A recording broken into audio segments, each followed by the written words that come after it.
فجعل عليك صلاة في أول نهاره شكرا لما أظهره لك من باهر أنواره وليكون نهوضك إليه في أول قيامك جبرا لما حصل من غفلتك في طول منامك. Allah menjadikan atas engkau sembahyang di awal siang, subuh. Subuh ini awal siang. Nah, sembahyang subuh itu dijadikan oleh Allah, diwajibkan kepada kita agar dijadikan sembahyang itu bentuk syukur kita kepada Allah. Syukur datangnya siang. Nah, karena siang ini lima asik. Siang ini untuk penghidupan engkau. Nah, untuk menghadapi datangnya siang itu, Allah menyuruh kita untuk syukur dengan sembahyang subuh 2 rakaat itu. Nah, yang kedua, agar hari dimulai dengan ibadah. Agar hari itu dimulai dengan ibadah. Nah, yang ketiga, subuh itu menambal kelalaian kita di waktu tidur. Nah, kita berapa jam lupa kepada Allah dalam keadaan tidur.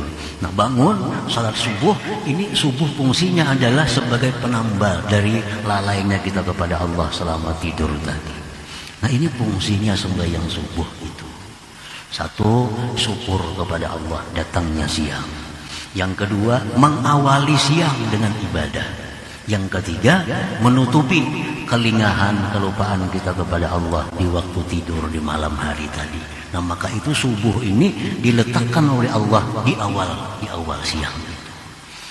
Nah, para muhibbin rahimakumullah. Nah, kenapa Allah menjadikan subuh itu 2 rakaat? Di dalam kitab Hikmatut Tasyri' disebutkan, nah, karena itu waktu subuh itu waktu kita masih malas. Waktu masih malas, bangun duri, nah, masih ringkut lagi awak, mata kuruk-kuruk lagi. Nah, jadi Allah cuma mewajibkan 2 rakaat. 2 rakaat. Nah, dan lagi subuh sebagai pembuka. Nah, pembuka itu biasa kadang mau banyak, masih sedikit. Makanan pembuka aja, wadah-wadah kan, buah-buah kah, langsung nasi. Ada mau biasa makanan pembuka tuh sedikit kayak gitu loh. Nah, kayaknya zuhur nang ianya. Nah, itu 4 rakaat. Nah, ada sebagian ulama atau hukama yang menjelaskan demikian itu. Jadi orang yang tidak sembahyang subuh, orang yang tidak mensyukuri datangnya siang, orang yang tidak memulai harinya dengan ibadah, orang yang tidak menutupi kelalaiannya kepada Allah di malam hari itu. Karena fungsi subuh demikian. Wa ja'ala 'alaika salatan wasatan nahar ikhmadan 'anka lima azharahu bi dzalikal waqti min wuqudi nari. Allah jadikan atas engkau sembahyang di tengah siang. Allah wajibkan sembahyang zuhur. Itu antara lain fungsinya adalah memadamkan neraka yang dinyalakan untuk engkau. Nah, panasnya zuhur itu, ujar Nabi, min syiddati payhi jahannam, min syiddati payhi jahannam. Panasnya zuhur itu adalah merupakan bersangatan hembusan napasnya jahannam. Nah, padamkan jahannam itu dengan sembahyang 4 rakaat. Nah, para muhibbin rahimakumullah. Jadi orang yang meninggalkan sembahyang zuhur itu artinya orang yang nerakanya selalu bernyala untuk dirinya. Orang yang meninggalkan zuhur tentu orang yang sangat renggang dengan Allah. Sembahyang zuhur ini sembahyang yang sangat dirindukan. Sangat dirindukan karena Allah mewajibkan zuhur setelah 6 jam dari subuh. Nah, orang-orang yang cinta kepada Allah, orang-orang yang hubungannya sangat bagus kepada Allah, merindukan datangnya zuhur karena lama menunggu zuhur itu 6 jam. Dan Allah melarang sembahyang zuhur jam 10. Karena sudah ada waktu yang ditetapkan oleh Allah.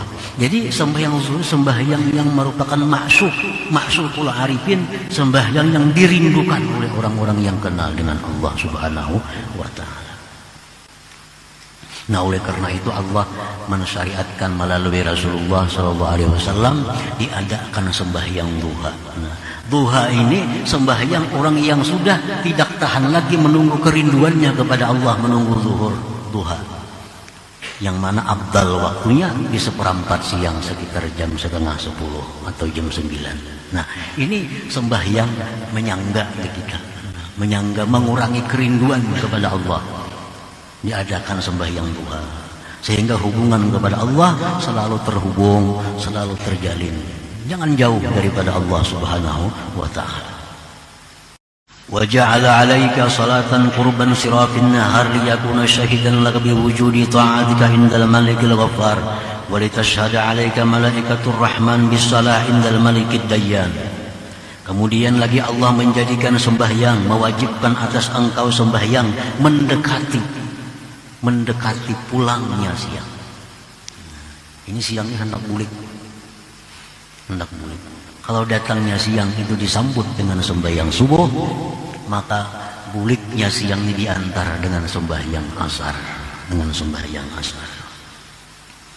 Nah, sembahyang asar ini adalah sembahyang yang disaksikan oleh malaikat khusus artinya.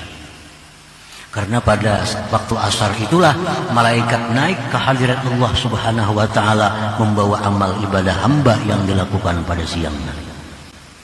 Nah, begitu malaikatnya naik kepada Allah, Allah yang maha tahu itu bertanya kepada malaikat, "Wahai malaikatku, bagaimana kau tinggalkan hamba-hambaku?" Malaikat menjawab, "Kami tinggalkan mereka dalam keadaan sembahyang asar." Nah, ini sembahyang yang disaksikan oleh malaikat.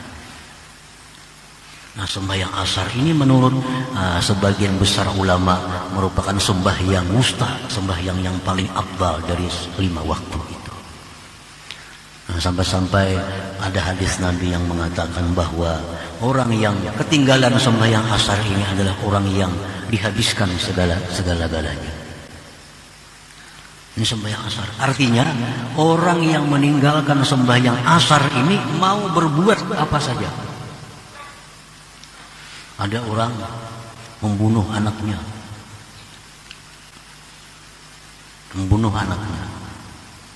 Kemudian anaknya dibuat di dalam cuka, mbah dibunuh, dibuatnya dalam cuka, cukanya dijualnya pulang, cuka najis lagi nih. Macam-macam dosa diperbuatnya. Disampaikan kepada Rasulullah SAW tentang perilaku orang tadi. Ujar Rasulullah, itu orang kada sembahyang asar. Artinya orang yang tidak sembahyang asar, dia mau berbuat apa? Bisa membunuh, bisa menipu, bisa merampok, bisa apapun. Kalau orang yang meninggalkan sembahyang asar, ini sembahyang yang khusus daripada sembahyang lainnya. Jadi sembahyang asar ini diibaratkan hidup kita itu laksana sembahyang penutup. Orang yang selalu menjaga sembahyang asar, orang yang selalu menjaga sembahyang asar pada waktunya, itu ada semacam alamat bahwa orang ini adalah husnul khatimah. Ada alamat husnul khatimah.